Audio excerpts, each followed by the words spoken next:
Perkenalkan, nama saya Dr. Wahyu Pamungkasih Magister Sains. Panggilan saya Jo. Kemudian saat ini saya bekerja di Puskesmas Banguntapan 2 Bantul, Daerah Istimewa Yogyakarta, menjadi ASN di Puskesmas, dan saat ini saya jabatannya sebagai dokter fungsional yang mendapatkan tugas tambahan sebagai kepala Puskesmas. Saya lulusan UGM, saya masuk kedokteran tahun 1998, kemudian lulusnya 2004. Saat lulus saya mendaftarkan PTT dan dapatnya di Bantul juga, tapi tidak di puskesmas ini. Jadi waktu itu saya mendapatkan di salah satu puskesmas yang paling jauh di Bantul. Saya PTT di sana, kemudian 2 tahun PTT saya diangkat menjadi PNS. Nah, setelah jadi PNS saya jadi fungsional di puskesmas yang jauh itu sekitar 4 tahun 4 bulan, lalu dipindahkan ke puskesmas pusat kota, dari yang paling pojok ke pusat kotanya Bantul itu 9 bulan. Nah, setelah 9 bulan saya lahir jadi kepala puskesmas di puskesmas sebelum di sini. Nah, di puskesmas yang ketiga ini namanya Puskesmas JT1, saya menjadi kepala puskesmas di sana 7 tahun. Dan akhirnya Desember 2016 saya berpindah ke sini menjadi kepala puskesmas di puskesmas yang sekarang.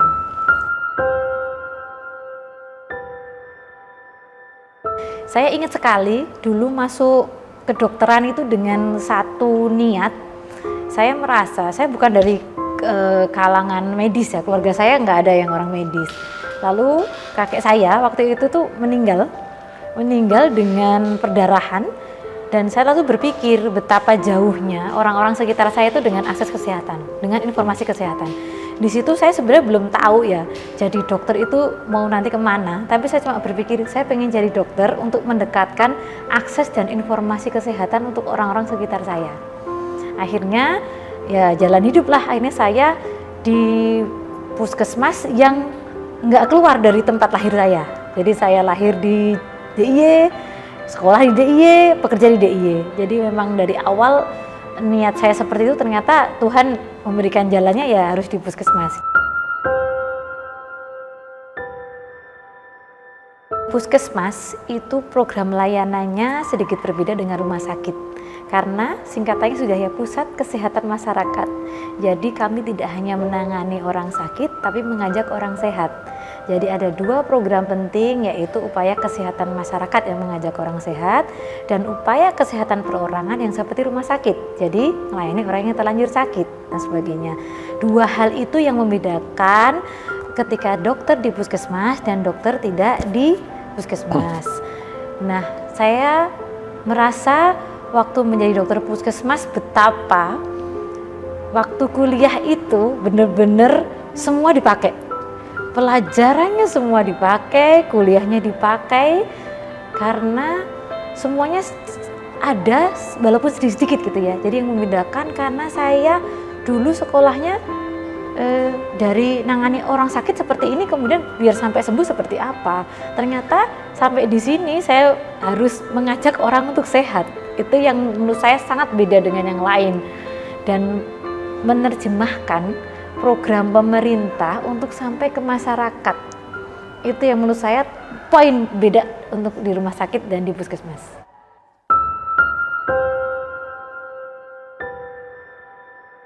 Ya, untuk jam kerja sebagai ASN di puskesmas, Senin sampai Kamis itu 7.30 sampai 14.30. Kalau hari Jumat itu 7.30 sampai 11.30. Kalau Sabtu 7.30 sampai jam 13. Itu karena 6 hari kerja. Barangkali di puskesmas lain yang menerapkan 5 hari kerja, nanti agak beda ya jam kerjanya, beda beberapa jam, nanti hari Sabtunya ada kebijakan lain gitu. Nah, kalau untuk di dinas kesehatan, nanti dokter sebagai itu ASN juga, itu 5 hari kerja. Dia jamnya agak beda, selisih 1,5 jam, 2 jam seperti itu. Tapi Sabtunya dia libur, Sabtu Minggu, seperti itu. Kemudian untuk jenjang karir sebagai ASN di puskesmas, itu jenjang karir yang secara kepangkatan dan golongan itu nanti berdasarkan daftar kayak prestasi kita lah. Jadi kita tuh setiap kita periksa pasien, penyuluhan itu buat laporan. Nah, laporan ini nanti akan menjadi dasar kita bisa naik jabatan berapa tahun sekali gitu. Tapi kalau untuk struktural itu naiknya rutin 4 tahun sekali seperti itu. Tapi kita juga ada kesempatan lain dalam berkarir ketika mau sekolah. Ada kesempatan-kesempatan sekolah yang ada di pemerintah yang ditawarkan untuk dokter-dokter di puskesmas. Baik itu nanti sebagai dokter spesialis ataupun sebagai dokter untuk mengambil profesi yang lain ya, yang tentunya jurusannya sebagai struktural.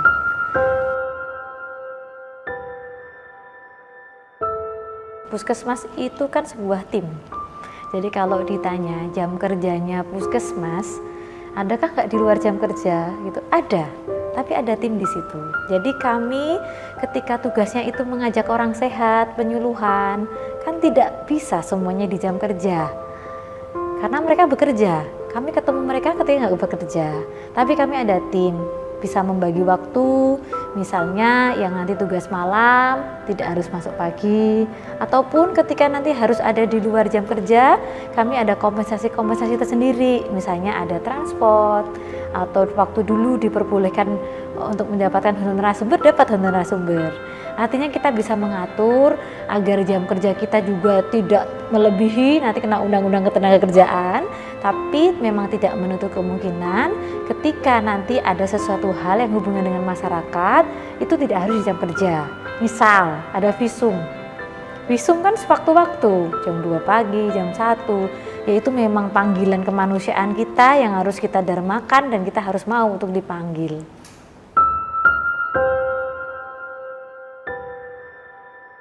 Dokter itu punya 3 praktek yang bisa dilakukan gitu ya.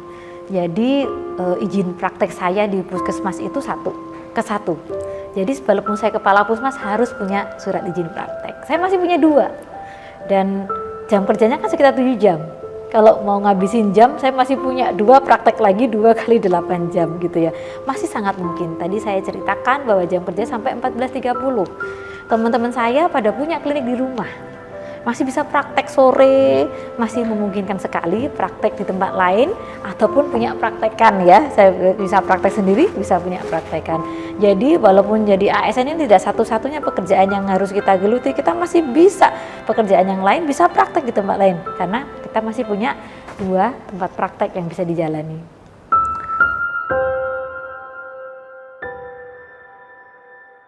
Kalau saya dulu diangkat dari jalur PTT. Tapi kan mulai sekarang sudah ada ya, nggak ada. Jadi lewat pendaftaran CPNS itu. Jadi untuk jadi dokter, yang penting nanti harus lulus dokter ya, nggak boleh esket ya.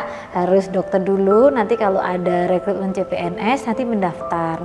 Setelah mendaftar, ikut seleksi, dari seleksi administrasi, kemudian ada tes pertama, tes dasar, tes kemampuan, dan nanti diumumkan dia akan lulus. Kalau lulus nanti ditempatkan. Tapi itu ditempatkan yang dulu. Kalau sekarang milih. Jadi begitu CPNS dibuka udah ketahuan mau milih mana. Jadi seperti tahun ini puskesmas kami itu terbuka untuk 1 peluang dokter di Puskesmas Banguntapan 2. Yang daftar berapa? Nah nanti bisa memilih. Jadi kalau dulu kan ditempatkan, sekarang milih. Jadi lowongan formasi udah ketahuan. Jadi teman-teman kalau misalnya mau jadi dokter di wilayahnya kayak saya ya, bisa tuh milih daftarnya di situ aja, bisa.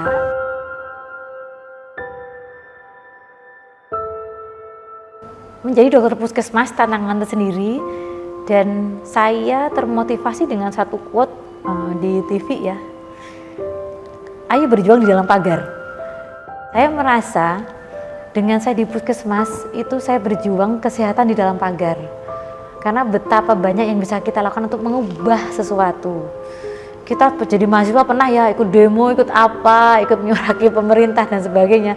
Ketika kita masuk di jalur pemerintah, betapa hal sedikit yang kita lakukan bisa mengubah negeri ini loh. Bener, saya selalu ingat juga pesan dari seorang senior kapus saya ya. Kamu jadi kapus, jadi dokter puskesmas itu bisa mengubah hal. Kalau kamu punya kebijakan dikit itu bisa mengubah sesuatu. Jadi kalau yang saya rasakan dengan saya di sini, Saya di awal jadi PNS, godaannya untuk keluar dari PNS sangat banyak, sangat tinggi. Saya ngiler sama teman-teman saya yang jadi nggak PNS loh. Tapi setelah saya pikir-pikir gitu, betapa keberadaan saya tuh bisa mengubah sesuatu gitu loh. Kalau saya boleh bilang, butuh banyak penganalisa di puskesmas. Puskesmas tuh banyak data dikumpulkan, tapi kurang maksimal untuk analisa.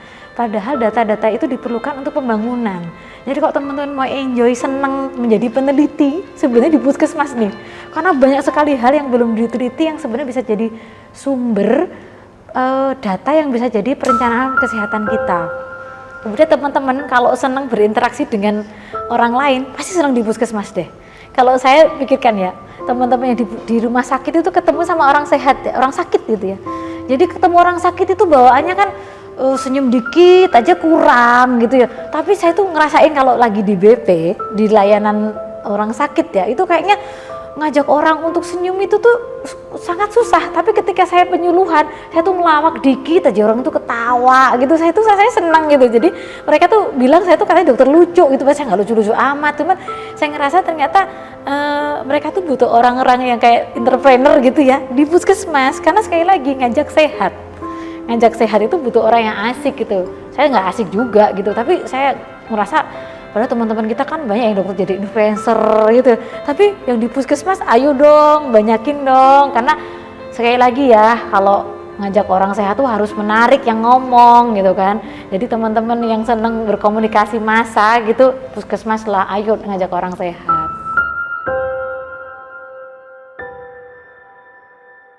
Saya hidup di DIY ya. Saya hidup di DIY dengan tingkat kebutuhan seperti ini, dengan harga pangan yang seperti ini, menjadi dokter PNS itu masih lebih dari cukup.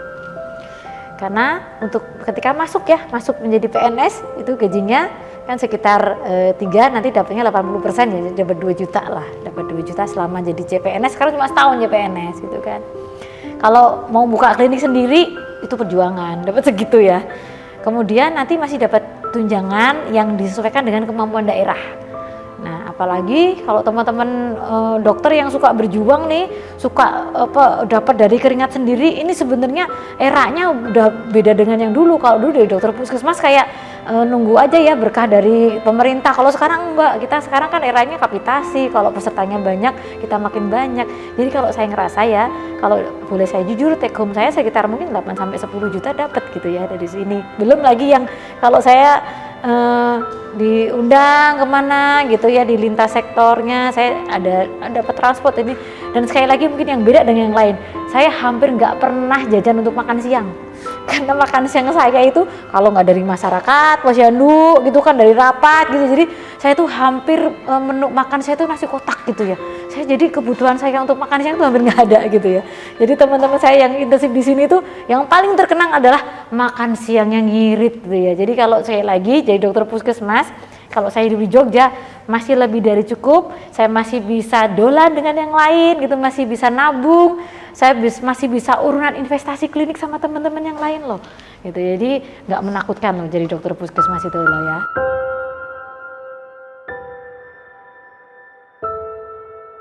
Tergantung ya, teman-teman dokter ini pada suka tantangan nggak? Kalau dari koasnya seneng emergensi dan sebagainya, pasti suka rawat inap. Karena di situ benar-benar ditempa ya, gimana dapat pasien awal dengan kondisi yang seperti ini, nanti penasarannya itu akan muncul ya.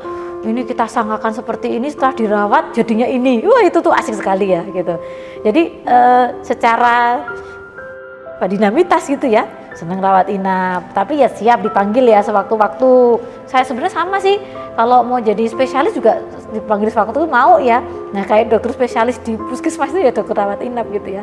Tapi kalau dokter di rawat jalan, jam kerjanya kan selesai ya sampai jam 2. Cuman kalau ada visum sama aja dipanggil juga gitu ya. Jadi rawat inap pastinya kan kita menangani kegawat daruratan. Jadi teman-teman kalau suka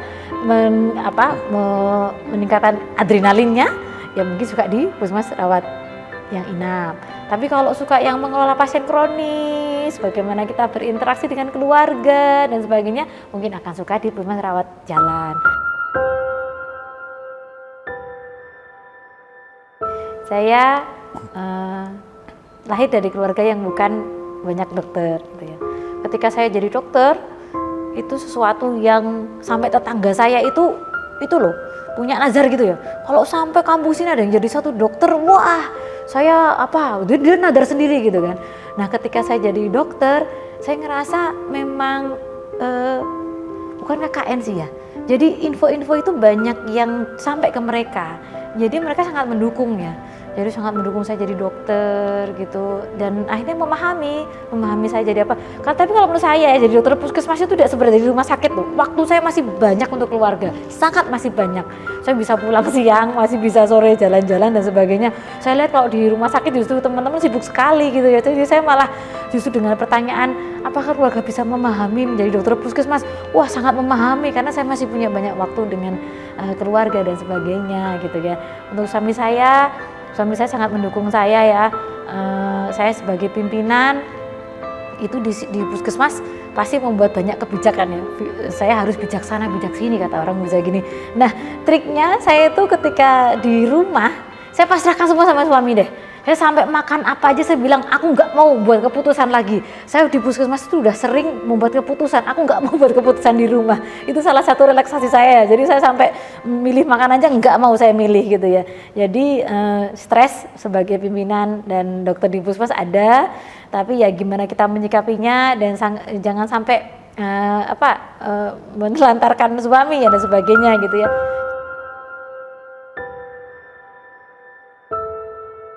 Pesan saya buat teman-teman dokter yang akan di puskesmas, jadikan ini sesuatu hal yang serius. Jangan sampai hanya untuk lewat. Sekali lagi saya di puskesmas itu sudah sejak 2005, sejak saya lulus pertama. Saya paham bahwa banyak teman yang ingin hanya datang dan pergi di puskesmas. Padahal sekali lagi puskesmas butuh teman-teman. Jangan hanya untuk datang dan pergi. Bayangan teman-teman adalah membangun rumah. Membangun rumah itu kan butuh waktu. Kalau hanya ditinggalkan, nanti kemudian ada orang membangun lagi, baru lagi, nggak akan jadi rumahnya. Jadi saya butuh teman-teman yang benar-benar kuat di sini, menyukai di sini, dan mau meneruskan hal yang lama untuk menjadi rumah yang baik. Jadi pesan saya adalah tolong teman-teman juga suka di puskesmas. Teman-teman kalau mau suka meneliti di puskesmas ada, sangat ada. Puskesmas juga sekarang jadi center pendidikan. Teman-teman mau jadi senang jadi dosen, saya tuh juga jadi dosen lapangan. Mau. Teman-teman suka klinis, saya juga bisa di sini jadi klinis. Suka emergency, ada itu UGD. Teman-teman mau suka jadi dokter yang ngomong di masyarakat, berkomunikasi, ada semuanya. Jadi teman-teman yang pengen semuanya ada itu di puskesmas. Jadi saya lagi jangan hanya lewat, tapi fokuskan di sini bekerja dengan tulus, jalani dengan serius, tapi dengan yang lurus, karena kita di pemerintahan agar aman semuanya.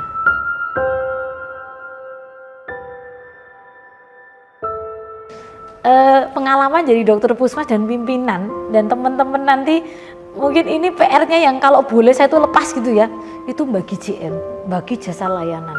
Karena kita disuruh jadi Tuhan yang maha adil. Itu pengalaman yang sangat dihindari ketika jadi pimpinan gitu kan.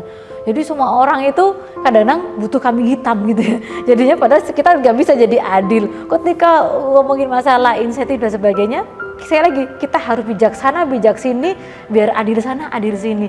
Itu pengalaman unik yang saya nggak ada ilmunya. Dulu itu tak pikir ya jadi dokter ya gitu aja.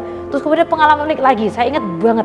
Saya waktu dulu belum menikah, harus membina yang mau cerai gitu kan. Kalau jadi dokter puskesmas harus mau membina rumah tangga orang, padahal saya waktu itu belum berumah tangga. Ada lagi, saya ingat banget, saya dulu dikonsulin masalah seks gitu kan. Wah, saya berapi-apilah dengan teori saya gitu. Orangnya percaya sama saya gitu ya. Oh gini-gini kalau mau ingin anak seperti ini. Terakhir saya tertohok lah, dia tanya, dokter udah menikah? Belum. Dia langsung gitu ya. Jadi ya untuk teman-teman jangan nunda pernikahan kalau jadi dokter, karena kita nanti harus banyak berkonsultasi untuk mereka yang berumah tangga dan sebagainya. Terus satu lagi, nggak apa-apa ya yang unik-unik ya. Saya dulu nggak dandan, nggak bedakan, nggak apa gitu. Kebetulan saya orangnya kecil ya gitu. Terus ada perawat saya bilang, dok mau dandan biar tuaan dikit gitu katanya, karena banyak yang nggak percaya gitu. Saya itu mulai dandan di situ karena jadi dokter, karena mereka terpercaya kalau setelannya itu agak tua. Jadi maaf ya kalau saya agak jadi setelannya tua ya, jadi sebenarnya saya juga udah tua sebenarnya gitu ya. Jadi itulah pengalaman saya yang saya ingat sampai sekarang.